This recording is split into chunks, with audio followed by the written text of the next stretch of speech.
Hola, comunidad de Macondo, buenas tardes, buenas noches, buen día por si alguien nos ve en diferido. Finalmente regresamos, Leandro, Marco, Ina, con esta temporada de 2025 que promete mucho. El mundo está cambiando delante de nuestros ojos. El año arrancó con una cantidad de acontecimientos que yo la verdad no sé cómo pudieron estar en vacaciones allá en Cono Sur. Ya nos contarán Marco y Leandro a ver cómo las han pasado. Espero que todo bien. Ustedes también pueden ir dejando sus comentarios, cómo les ha ido este veranito. Bueno, mientras tanto, asunción de Trump, amenaza de aranceles a México, Canadá, China, Colombia, sutil recogida de cable en el caso de algunos países, amenaza de apropiarse del canal de Panamá, Groenlandia, de convertir nada menos que a Canadá en el estado 51, de nivelar, escuchen eso, de nivelar Gaza para construir ahí una suerte de resorts de talla mundial, como ha dicho Trump, ¿no? Prometiéndoles a los palestinos una limpieza étnica y a la vez negociaciones con Venezuela, con el gobierno de Maduro, a quien no reconocen oficialmente, desmantelamiento de la USAID, caída de máscaras absoluta en el caso de muchos medios independientes que ha habido por el mundo.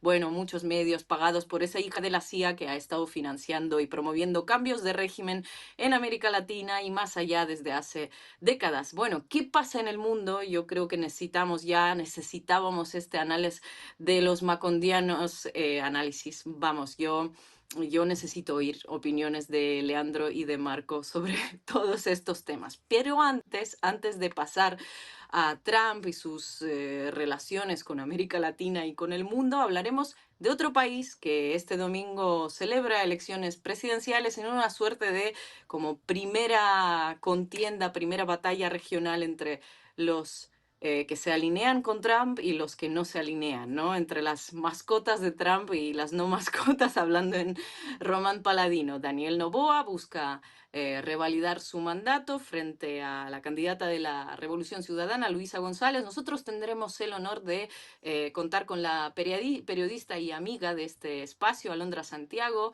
que está en México. Si quieren saber su historia, tienen ahí un programa muy interesante de hace unos meses de Macondo de la temporada anterior. Alondra conoce muy a fondo la situación en Ecuador y nos va a compartir sus reflexiones acerca de este proceso electoral. Así que no me enrollo más, vamos a empezar ya, vamos a arrancar una precisión. Leandro Grille hoy está sufriendo un taladro al lado en el estudio de al lado, ya nos explicará. Así que si en algún momento lo oyen mal, sepan que está fuera de su control total. Lo vamos a oír de todas maneras, va a ser un esfuercito. Bienvenidos y bienvenidas a este primer Macondo de 2025. Muy buenas noches, Ina. Buenas noches, Marquito Teruggi. Buenas noches a la comunidad de Macondo. Realmente, eh, viviendo desde el sur, el periodo estival, la canícula, como le podemos llamar, uno mira asombrado la cantidad de acontecimientos que se dieron en el mes de enero en el resto del mundo, que podríamos marcar por algunos hitos como el cese al fuego en Gaza, con el retorno además de la población gazatí al norte de Gaza, de una marcha de cientos de miles de personas, ahora amenazado por este discurso de Trump junto a Benjamín Netanyahu, donde dice que Estados Unidos pretende tomar el control de Gaza y producir un desplazamiento forzoso. Ese es el taladro, tal vez lo escuchan, que está en otro estudio. A mí también me taladra un poco el cerebro, pero bueno, tenemos que seguir. ¿Un Apenitas, poquito? Yo lo escucho apenitas. fuerte, pero bueno. También estuvo la asunción el 10 de enero de Nicolás Maduro en Venezuela, y también la asunción de Trump y sus primeros días, sus primeras semanas, sus primeras resoluciones que ya han marcado, ya han sacudido al mundo, podemos decir, pero en particular en la región, en América Latina, tiene un impacto muy grande. Este nuevo gobierno de Trump viene marcado además por esa especie de tríada eterna de tecno-feudal, como le dicen algunos medios, con la presencia de Zuckerberg, Elon Musk y Jeff Bezos, el titular de Amazon, y la enorme influencia que están teniendo esas empresas tecnológicas en lo que, y sobre todo Elon Musk, en lo que parece ser un gobierno de una especie de imperialismo recargado o desfachatado, ¿no? Porque no es que Estados Unidos nunca haya desistido alguna vez de sus prácticas imperiales. Pero metámonos primero con Ecuador y las elecciones que tendrán lugar este próximo domingo, 9 de febrero, la primera vuelta, después está prevista la segunda para el 13 de abril. Recuerden que el gobierno de Daniel Noboa comenzó luego de aquella muerte cruzada que terminó con el gobierno de Guillermo Lasso, y ha estado marcado este gobierno por, bueno, desde su situación de origen, que arranca, si se quiere, con una elección ganada un poco a caballo de un magnicidio, ¿sí? Que en ese momento fue prácticamente atribuido a fuerzas del correísmo, pero que luego después se ha ido descubriendo toda otra trama que hemos contado en Macondo a lo largo del año pasado fundamentalmente. Y bueno, llega a esta elección un enfrentamiento que repite en las principales candidaturas. La candidatura de Luisa González por la Revolución Ciudadana, por el correísmo, y la de Daniel Noboa por la Acción Democrática Nacional, por la derecha, que se enfrentarán por primera vez este próximo domingo. Nos acompaña desde México Alondra Santiago, que está exilada en México, fue expulsada directamente por Noboa, carga con ese galardón, vamos a decir que es como una especie de galardón que le puso Noboa el seleccionarla a Alondra diciendo vos me hacés demasiado daño, te vamos a echar, y eso ha multiplicado un poco incluso el impacto y la influencia de la voz de Alondra, pero definitivamente se encuentra en México desterrada por el gobierno de Daniel Noboa. Y con ella queríamos conversar de qué podemos esperar para este domingo electoral, a partir también de lo que ha sucedido en el último mes. Sobre todo quiero dar cuenta del asesinato de estos 4 chiquilines, estos 4 niños, en una cosa que ha sacudido a todo el continente, donde las fuerzas de seguridad tienen una responsabilidad indiscutible, pero bueno, 4 chiquitos que venían de jugar al fútbol fueron asesinados en algo que, no sé, a mí me recordó en su momento el caso de Ayotzinapa, aunque fue distinto, por supuesto, pero bueno, que conmovió al Ecuador. Bueno, bienvenida, Alondra. Gracias por estar en Macondo nuevamente. No, gracias a ustedes. Un saludo, Ina, Marco, Leandro y el taladro también, que está ahí bien presente en este programa. Un saludo para todos y de verdad, muchísimas gracias una vez más por la invitación. Oye, mira, hay tantas cosas que hablar que no sé qué se puede esperar este domingo. Claro, vamos a hablar desde lo positivo y en pro de la democracia. Esperemos que sean unas elecciones transparentes. Pero si hablamos de la realidad de Ecuador y lo que estamos viviendo, pues tengo que lamentablemente decir que transparentes no serán. Porque evidentemente lo que hemos visto es un complot, o no sé si es un complot, o es una compra y venta de conciencias con respecto al gobierno de Daniel Noboa hacia las instituciones del Estado. O sea, tenemos un Consejo Nacional Electoral que tiene que velar por las elecciones y pues en estos momentos hay una presidenta del Consejo Nacional Electoral que está incluso haciéndole una invitación al presidente para que inaugure la jornada electoral. Presidente que es candidato al mismo tiempo. Entonces, no sé, capaz ustedes tienen más experiencias en conocer qué pasa en Latinoamérica y me digan en qué otro momento de la historia se ha visto esto, al menos en Ecuador no se ha visto, y es la primera vez que un presidente es candidato al mismo tiempo. Y uno dirá, pero no pasa nada. No, sí pasa, porque está aprovechándose de los recursos públicos, porque al presidente le pagan mensualmente, porque no ha tomado licencia, porque incluso la Corte Constitucional, nuestro máximo referente, o sea, nuestra madre, le está diciendo que sus decretos son inconstitucionales. Y aún así, hoy, en este momento, en unas horas, el presidente irá a hacer campaña. Solo envió una carta y le dijo a la Asamblea, bueno, me voy a las 5 de la tarde y regreso a ser presidente a las 23:59. Y así ha sido todo este mes. Entonces, es un descaro evidente. Deja a los votantes, no solo la militancia como tal de los partidos, sino a todos los ecuatorianos en una situación de indefensión, de desesperanza, porque dice, bueno, ¿Y quién nos podrá ayudar? ¿Quién vendrá a salvarnos? Y el Chapulín Colorado está acá, pero no allá. Entonces, es como, ¿qué pasa? ¿Por qué si la Corte Constitucional dice algo, el presidente no lo respeta? Interpretan sus ministros como les da la gana. Y al final es eso, el resumen que te puedo dar es que este domingo las elecciones lamentablemente no serán transparentes y muchas personas tienen duda de este proceso electoral. Alondra, gracias por estar en Macondo de nuevo para inaugurar esta temporada 2025 que viene rápido y furiosa. Sí. Antes de ir a los pormenores de las sospechas que hay, o por lo menos que algunos candidatos incluso plantearon sobre el árbitro electoral, vayamos un poco al panorama, porque hay 16 candidaturas, o sea, un montón de gente que quiere ser presidente de Ecuador.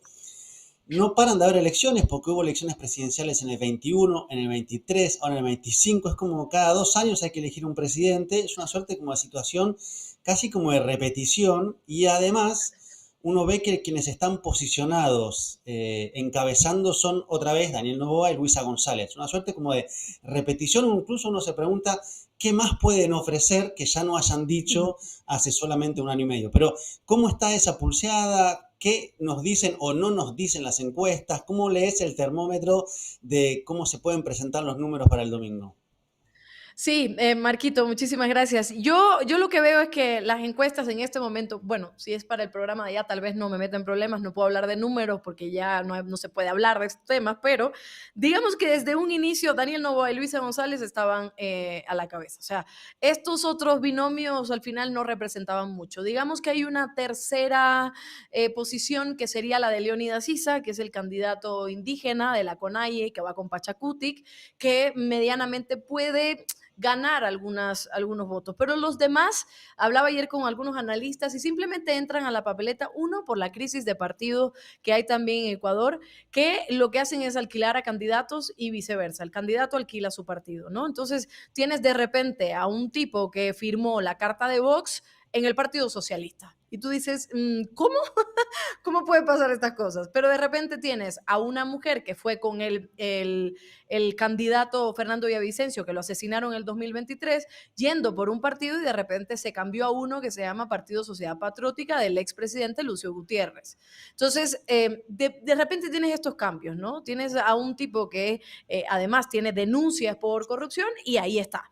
Tienes a uno que vive en Londres, a un candidato que además admira demasiado a Milei, pero a nivel que imita los videos de Milei, hace inteligencia artificial y se pone a Jesucristo al lado, así poniéndole la mano en el hombro, al puro estilo de Milei. Y tienes a un tipo como este que Disculpen, tiene ¿eh? denuncias de corrupción. Sí, o sea, imagínate. Disculpen por la influencia que Sí, amigo, la ya lo verdad. vamos a sacar. Tienes a un tipo como este que tiene denuncias de corrupción también en Londres siendo candidato. Entonces, todos en función de chimbar, como decimos en Ecuador, ¿no? No sé si tiene alguna connotación en otro país, pero es como, no sé si puedo decir esto, como molestar, ya, por poner un sinónimo, ¿no? Para tratar de restar votos, porque la mayoría de esos binomios son anticorreístas. La mayoría de esos binomios van en contra de Rafael Correa, de la Revolución Ciudadana y de Luisa González. Entonces están en la papeleta como para ver cómo le pueden ir restando votos, para después unirse todos en pro de la derecha y la ultraderecha y nada más. Entonces sí hay una crisis de partidos, hay una crisis también electoral sobre todo, porque no puede ser que permitamos a 16 binomios en una papeleta. Un debate totalmente para reírse, un debate que no significó nada, un debate que nada, elementalmente no dijo absolutamente nada.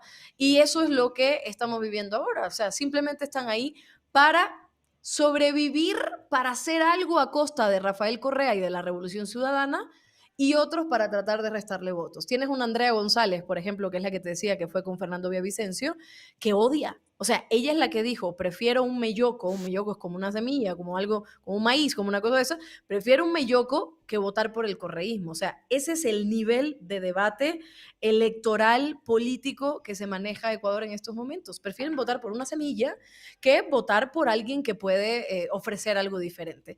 Y así estamos.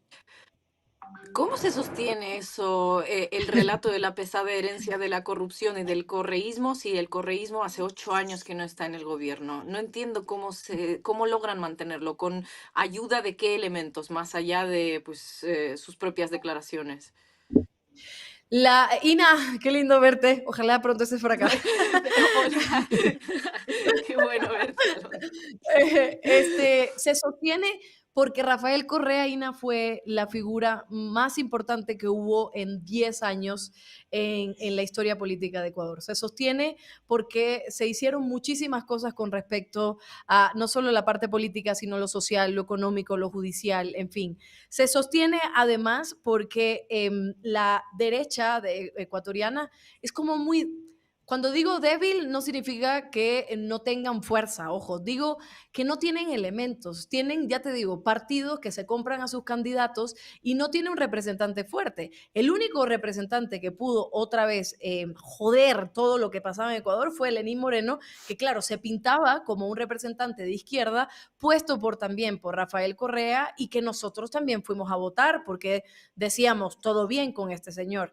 Pero lo que hizo fue virar todo el tablero político y empezar con un proceso de odio y de manipulación hacia el correísmo. Y entonces ves a los medios de comunicación felices porque en la época de Correa también había una fuerte toma de responsabilidad hacia los medios de comunicación que estaban otra vez haciendo fake news y manipulando y ganando dinero a costa de la mentira. Y pues los medios de comunicación dicen, ahora es mi momento, ¿no? Y entran a también en este tablero a querer molestar y molestar y molestar. Entonces, empieza esto, pero hay un elemento importante, la fiscal general del Estado, Diana Salazar. La fiscal ha sido no sé cómo llamarlo, ¿no? O sea, el peón más importante de todos estos últimos gobiernos neoliberales. Ha estado también, y hay información y hay investigación de medios, que ha estado conversando con Estados Unidos para meter mano en las elecciones. Lo vimos con Andrés Arauz, lo vimos 2 veces, lo vimos con Luisa González, en donde el 2023 no gana Luisa González, que probablemente iba a ganar, porque Diana Salazar metió mano con el tema del asesinato de Fernando Villavicencio. Hay datos, hay elementos y chats en donde se dice que Diana Salazar le escribe a la ex esposa de Fernando Villavicencio y le dice, fue el correísmo el que mató a Fernando. Por favor, tuitéalo. Esto es lo que tienes que decir. Y a partir de ahí, el resto es historia. Luisa no gana por una acusación totalmente falsa que la propia ex esposa de Fernando Villavicencio ya lo ha dicho, que además las investigaciones también lo han dicho, que el correísmo no tenía nada que ver. Entonces tienes los medios de comunicación, tienes a estos presidentes, tienes a una derecha y una ultraderecha que también se está abriendo espacio en Ecuador y a la fiscal Diana Salazar. Con eso ya tienes el cóctel perfecto. Alondra, espero que por un segundito el taladro pare. ¿Sí? En los últimos días se conocieron nuevas cifras sobre el nivel de inseguridad en Ecuador. Por ejemplo, llegaron a haber 650 asesinatos no sé si fue en cuánto, en un mes o en un día, números altísimos. En el mes de enero, superando récords, ¿no? Y el tema de la inseguridad ha marcado mucho estos últimos años en Ecuador, que pasó de ser, como lo hemos dicho en otras oportunidades, uno de los países más seguros del continente a uno de los más inseguros del mundo. ¿Cuánto incide el fenómeno de la inseguridad en este proceso electoral del próximo domingo? ¿Y cuánto incide también las políticas que ha adoptado Novoa en ese sentido? Algunas, por lo menos, muy punitivas o de militarizar o de despliegues de seguridad, por lo menos para llenar el ojo. ¿Crees que eso va a tener incidencia en el proceso del domingo? Primero decir que son 750 asesinatos hasta el 30 de enero. 750. Es el mes más violento y apenas es inicio de año. Claro, Novoa militarizó después del 9 de enero del 2024 con todo esto. Perdonen que tengo que decirlo así, show en lo que pasó con lo de TC Televisión y el medio de comunicación, militarizó la población y llevan los militares más de un año en las calles. Militares que son parte también de lo que ocurrió con los 4 niños que tú mencionabas al inicio del programa. 4 niños, Steven Medina, Saúl Arboleda, los hermanos Ismael y Josué Arroyo. Unos tenían 11 años y los otros tenían entre 14 y 15 años. Militares que fueron parte del secuestro de estos estos niños, de los golpes a estos niños y que ahora se está investigando si también fueron responsables del asesinato y la cremación de estos niños.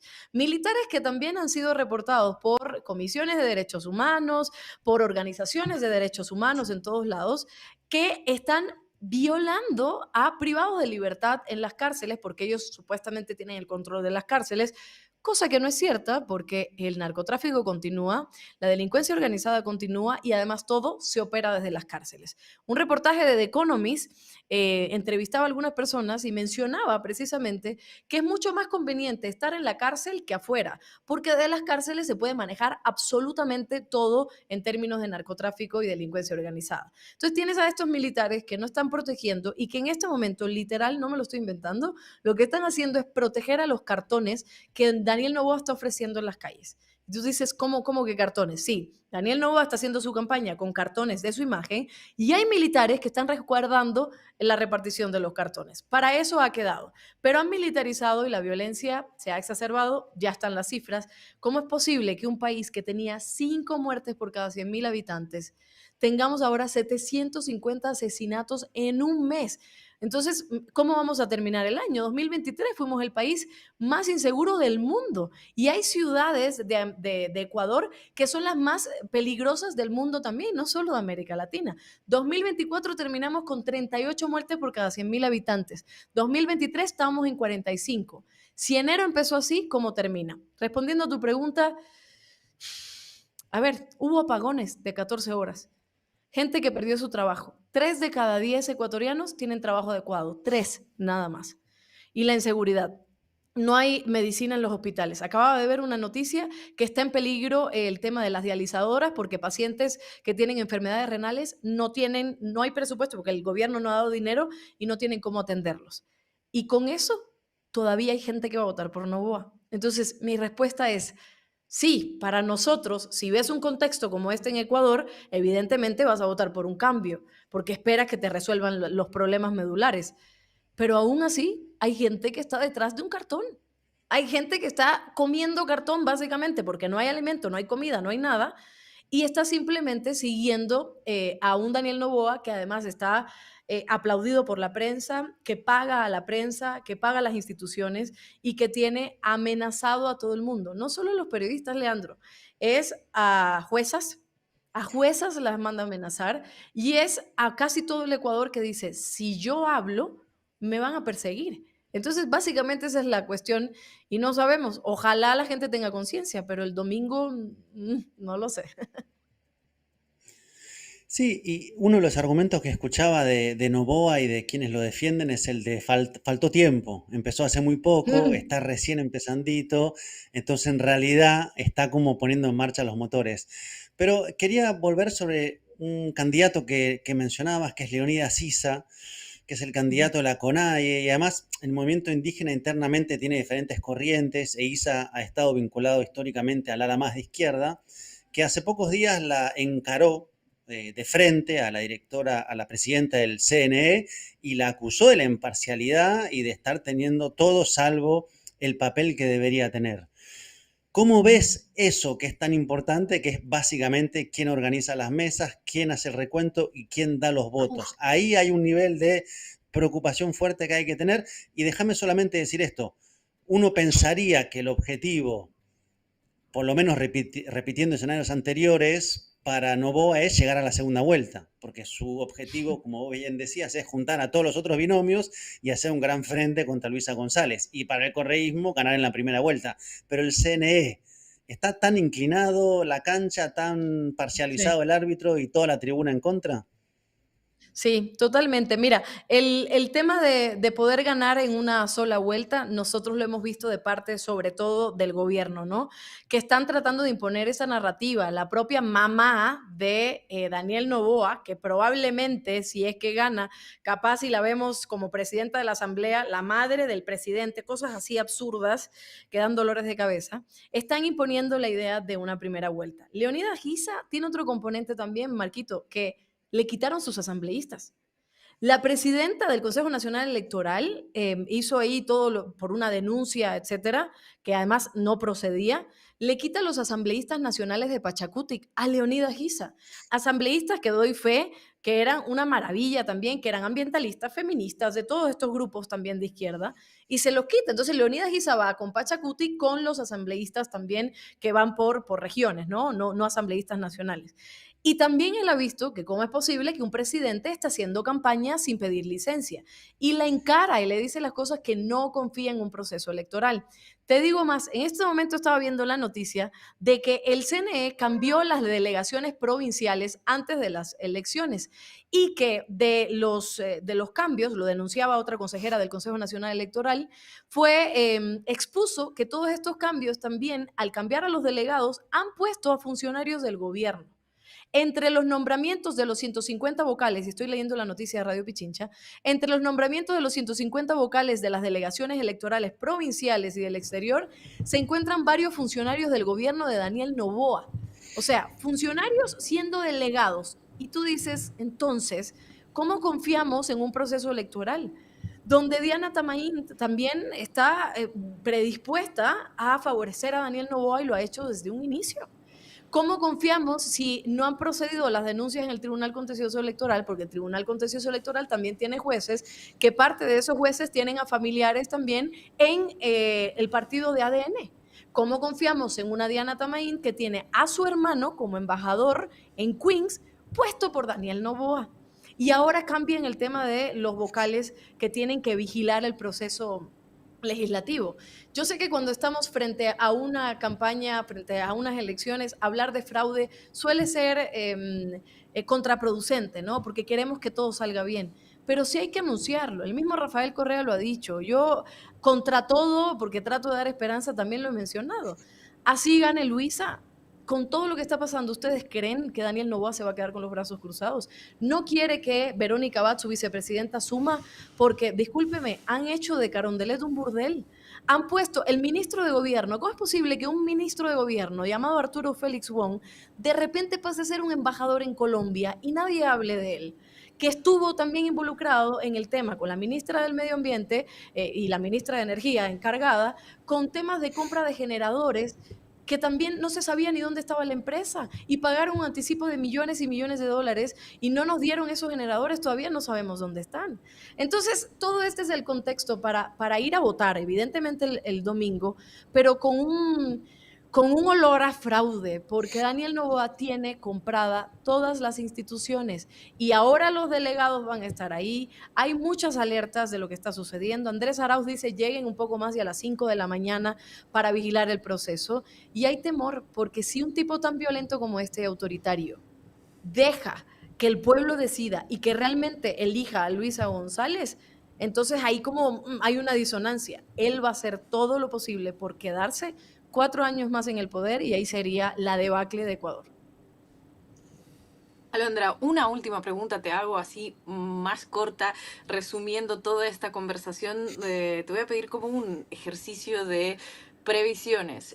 Ahora, con todo lo que estamos viendo a raíz de la asunción de la toma de poder por parte de Donald Trump, se está reconfigurando, ¿no?, todo el panorama en América Latina. ¿Qué papel regional va a tener Ecuador en caso de que gane Daniel Noboa y a la vez en caso de que gane Luisa González? ¿Qué cabe esperar? Si puede ser brevemente unos trazos. Sí.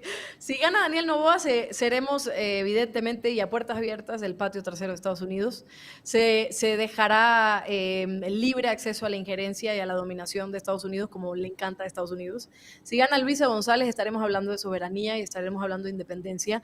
Ya lo demostró Rafael Correa en su momento, con temas de deuda, con temas de FMI, con muchos temas, ¿no?, también que tienen que ver sociales, con el tema de la base de Manta. O sea, de eso se trata la soberanía. El ejemplo claro de ello también tiene mucho que ver México y Claudia Sheinbaum.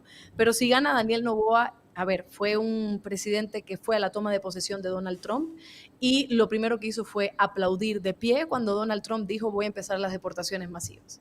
Y cuando estaba Petro diciendo que no, primero con dignidad, y cuando estaba Claudia diciendo, a ver, con dignidad, Daniel Noboa estaba simplemente haciendo campaña y tenía una canciller diciendo que son políticas de Estados Unidos y hay que respetar. Entonces, ¿qué es lo que vamos a ver? El otro día puse un tuit diciendo, los ecuatorianos que retornan a su patria, no están retornando, están siendo deportados y además de forma inhumana. Lo que vamos a ver con Daniel Noboa es a un Comando Sur eligiendo, dominando y siendo parte de la política ecuatoriana. Vamos a ver pagos de deudas antes de que pagos de hospitales y de dializadoras. Y lo que vamos a ver con Luisa González es precisamente retomar ese camino de la soberanía, retomar el camino en donde la gente pudiera sentirse a salvo en el país, donde pudiera caminar, donde pudiera atenderse en un hospital y donde pudiera realmente sentirse ecuatoriano y no expulsado con toda la migración que ha habido. Básicamente ese es el resumen, pero lamentablemente, ya te digo, el domingo es todo. Yo sí tengo esperanza, Ina, tengo mucha esperanza, la verdad no sé si es porque soy muy optimista, pero sí tengo mucha esperanza. Hay mucha gente que se ha dado cuenta, el empresariado se ha dado cuenta, las cámaras de comercio se han dado cuenta. Lo que hizo con México del 27% de aranceles puso un punto final a las dudas que tenía también el empresariado. Y vamos con fe, o sea, que la gente pueda ir a votar. Pero ese es el resultado que puede venir si gana uno o el otro. Muchas Alondra, gracias. muchísimas gracias. Alondra, una preguntita antes de irte. ¿Vos estás comiendo camarón ecuatoriano de Sinaloa? Lamentablemente soy alérgica a los mariscos, pero sí debo decir que mi queridísima presidenta Claudia Sheinbaum sí cometió un error ahí en ese caso, porque sí son buenos los camarones ecuatorianos. Doy fe también porque en un Pero momento están un dado la política... 27% más caro ahora, ¿no? Ahora se acabó. Ahora comemos camarón de Sinaloa acá. Claro que sí, ni modo, hay que hacerlo. Gracias, Alondra, Santiago, y veremos entonces qué pasa este próximo domingo en Ecuador. Claro Ina, que sí. es hora de ir al corte, ¿verdad? Es hora de ir al corte y retomamos a Donald Trump y sus políticas erráticas o no tan erráticas en América Latina.